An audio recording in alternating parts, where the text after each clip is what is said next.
Welcome to today's discussion on the world of business. In the world of project management, which this channel is well known for, there remains a topic which has got to be explored a lot more than it is being explored today by trainers and coaches in this world of project management. Outside of this, it's been explained and explored way beyond what we do in project management.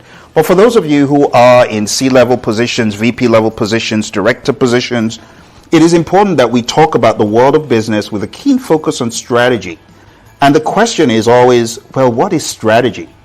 I love the way strategy is broken down by various scholars like Michael Porter. If you haven't listened to Michael Porter, please search for Michael Porter on YouTube and listen to his take on strategy. But when you talk about strategy, you got to see it as a multifaceted concept that can be understood and applied from various perspectives.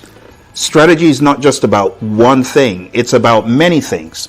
It's like an umbrella. Let's explore what strategy means from the business perspective.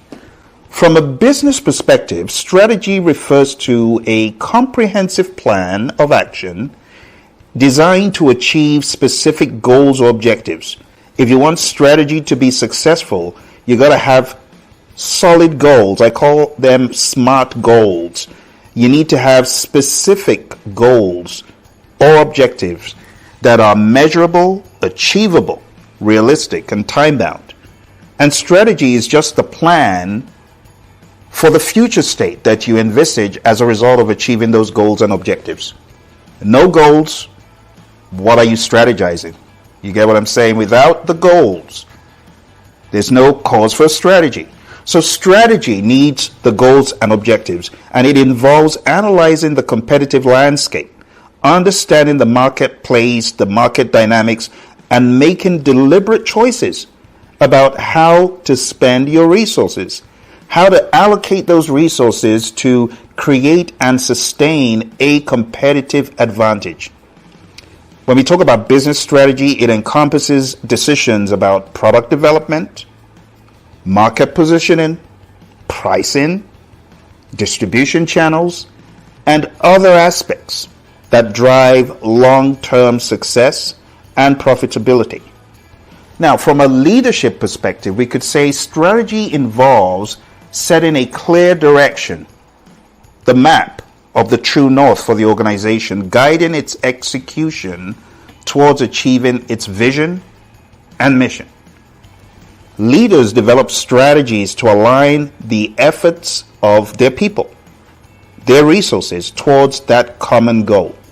An effective leadership strategy encompasses clear communication, great decision making, great resource management, fostering a culture of innovation and agility.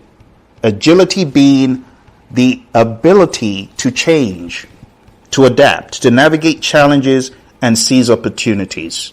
Now, when we talk about a marketing perspective to strategy, it involves developing plans and tactics to promote products or services, to attract customers and achieve competitive advantage in the marketplace. This will obviously include market research, segmentation, targeting, positioning, heavy branding, pricing, and promotion strategies that are aimed at influencing the consumer behavior and driving sales. And organizations like Nike, they understand this, which is why they spend a lot of money in their marketing campaigns. Marketing strategy focuses on creating value for customers, building brand loyalty, and sustaining market leadership. It's not the one who creates the best products, my friends. It's the one who is able to effectively market that product and make the brand name a household name. There's nothing wrong in Reebok. But what distinguishes Reebok from Nike? Why does Nike have such insane market pull? It's the work of great, intentional, expensive marketing. Now, if you're not in any of these businesses trying to make a whole boatload of money and you are in a non-profit, from a non-profit perspective, strategy revolves around advancing the organization's mission and maximizing its social impact. within resource constraints.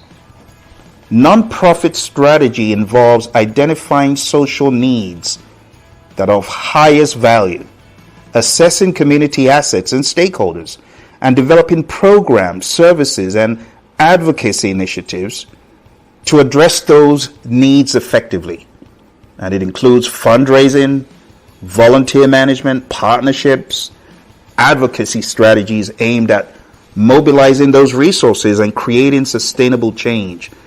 And the key goal is usually to improve the well-being of individuals and communities. Now, going to the next level or the next aspect, we can talk about military strategy.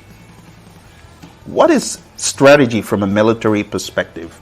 For those, my friends, in the world of the military, I've got friends who've served in various militaries. Well, strategy refers to the art and science of planning and conducting campaigns or operations to achieve victory over an adversary. It involves assessing the enemy's strengths and weaknesses, identifying strategic objectives, and deploying forces and resources in a coordinated manner to achieve desired outcomes, while minimizing risks, of course, minimizing risks to the resources involved, and encompassing these tactics, logistics, and intelligence to achieve strategic objectives. Also, being a diplomacy, applying all of these things in a bid to maintain national security. So I just covered with you, my friends, 5 perspectives to strategy: business, leadership, military, marketing, non-profit, for example, and we could go on and on into many more. But I want to hone in on a few of these areas so that I can give my friends who are in certain industries some extra understanding of strategy. I see strategy as being tiered in different levels.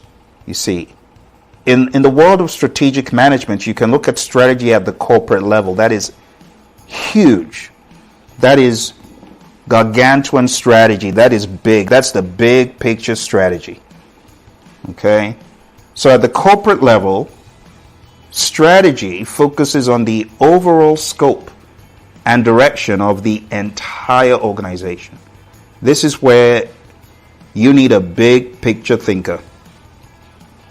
And it involves hard decisions relating to the allocation of resources across different business units or divisions. It also involves portfolio management, which is a topic for another day, looking at the entire organizational portfolio, understanding the strengths and the weaknesses, understanding where it hurts the most in the community, and allocating the right resources, identifying new growth opportunities.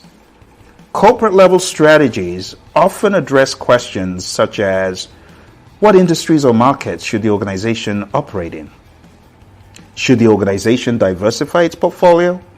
Or should it focus on core competencies? You see, when the great Jack Welch came in as CEO to GE, what did he do? He took over 200 plus businesses and he whittled them down to, are you number 1 or number 2? And if you're not number 1 or number 2, you're going to be divested, you're going to be sold. And that was a hard decision he made, but it made GE what it is today. And these are the tough decisions leaders need to make, right? How should resources be distributed among different business units? Examples of corporate level strategies could include mergers and acquisitions, divestitures such as what GE did with a lot of its business units, strategic alliances, and expansion into new markets or product lines. Now, that was at the corporate level. We also need strategy at the business level, at the business unit level. Business unit level strategy focuses on how individual business units or divisions within the organization compete within their respective markets. It involves decisions related to market positioning, competitive advantage, resource allocation at the business unit level. And some of the strategies we could employ will include things like, what is our main competitive advantage in the market? how do we distinguish our products or services from competitors? See, so take Microsoft, as big as it is, and look under the hood of the different products in Microsoft. Microsoft have got a boatload of products. Once upon a time, there was the 360 Connect, right? What do they do with 360 Connect? Well, they downplayed it after a while. Why? It's part of strategy. You look at all the tools we use daily: Excel, Word, PowerPoint. Understanding which products bring in the biggest bang for the buck and which could potentially bring in more. So, I just talked about the Xbox, but there are also different types, and some have been shelved and others have been pursued, right? And then we talk about Azure DevOps. We talk about Microsoft Teams, which is, it's like a money spinner. So it's like knowing at these different business units where to push into the market, how to differentiate products, knowing their strengths and weaknesses. And they knew. And honestly, Nintendo capitalized on some of the weaknesses in the Kinect, and they just did the same thing in a different way. This is all the mindset of strategy, my friends. Examples of business unit level strategies could include product differentiation, as I just mentioned, cost leadership, niche marketing targeting, and strategic alliances with suppliers and distributors. The overarching theme is, how do I penetrate the marketplace to be at the top of our game? Strategy is about the how. Strategy is not necessarily about the minutia plan. It's a grander plan at all these levels, because there's still project plans, there's still program plans, but this is talking about the grand master plan. And based on the grand master plan, like a game of chess, you know where to push those pawns. Finally, at the functional level in a firm, functional level strategy focuses on specific activities, could be specific operations within functional areas like marketing, finance operations, human resources, HR, and it involves decisions related to how each function contributes to the overall objectives of the organization. So everyone needs to be thinking strategy at every level. Functional level, the strategies could be, how do we optimize our production to reduce cost? What marketing tactics could we use to reach our target audience? How? You see what I'm saying? The how is really what we're after. How can we attract and retain top talent to support our strategic objectives? Examples of functional level strategies could include cost-cutting initiatives, quality improvement, talent development strategies, and technology adoption plans. So when all is said and done, we got to plan strategically. And strategic planning is the process of formulating, just like a scientist in a lab, it's formulating and implementing strategies at each of these levels that I have covered in my breakdown of corporate, business, and functional. But it's formulating and implementing strategies at each of these levels to achieve organizational goals. I think the reason why strategy is very nebulous to some is all they see is where they are. They do not see beyond where they are. So if they are at the top level, they may not realize that strategy needs to permeate down. There needs to be a continuation of strategy at the higher levels, permeating from corporate down to business, down to functional. So we need to help our people develop a sense of strategy. Okay? Strategy involves assessing the internal and external environment, always looking at the external environment. When you're planning strategically, you've got to set those priorities. You've got to define action plans, monitoring progress towards strategic objectives. Strategic planning typically involves some analysis of the environment, the wider environment, right? We want to identify any opportunities and threats in the marketplace, internal analysis to assess strengths and weaknesses, goal setting and strategy formulation, strategy implementation and resource allocation, and monitoring evaluation, and adjustment of strategies based on feedback. So there's an ebb and a flow to strategic plan. It's not just a one and done. You got to look at the wider environment. You got to look internally. You got to set goals, very important. Then you got to implement that strategy. You got to monitor it. You got to tweak it. And strategy is not like a project that's a one and done. Strategy is the lifeblood of an organization. Strategy is what fuels an organization's forward march.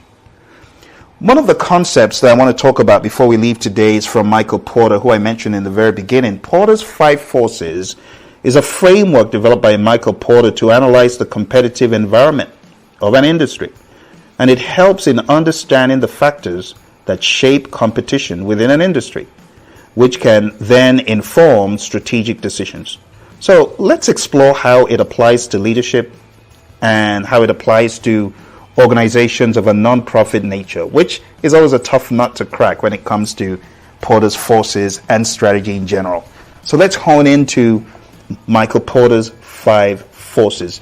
But what exactly are the 5 forces to begin with? Imagine you're a business owner and you're trying to figure out how well your company will do in the long run. These forces, coined as Porter's 5 forces by Michael Porter, is a framework that helps you analyze the competition in your industry. You got to look at 5 key factors.